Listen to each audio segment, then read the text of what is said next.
Hierdie boodskap na toe gebring deur Skatte in die Hemel. Gaan sluit graag by ons Facebookgroep aan vandag. Vandag se skriflesing kom uit Genesis 17 verse 1 en 2. Ek is God die Almagtige. Ek sal my verbond met jou sluit en baie mense uit jou laat voorkom. Vandag se boodskap is getiteld Die Almagtige. Wat beteken dit dat God almagtig is?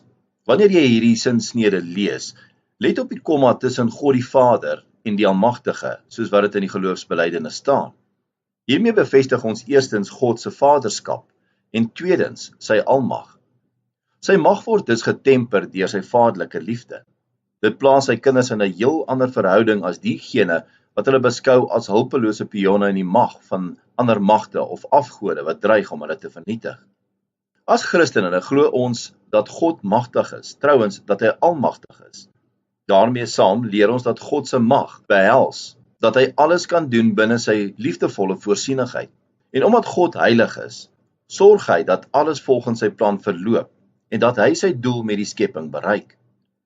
As die almagtige Vader, heers hy nie net oor die sterre en die planete nie, maar lê ook besoek af by die nederige huis of tuiste en laat sy wil geskied elke hoekie van die skepping waar ek my bevind.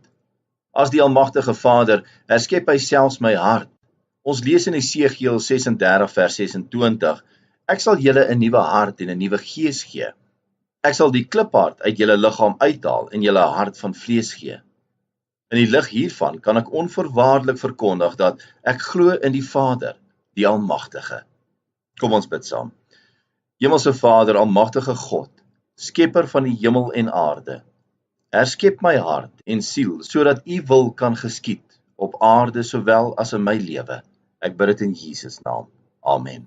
As jy soortgelyke boodskappe wil ontvang maandag tot Vrydag, sluit aan by ons WhatsApp broadcast groep. Stuur net jou nommer na 072 581 2973.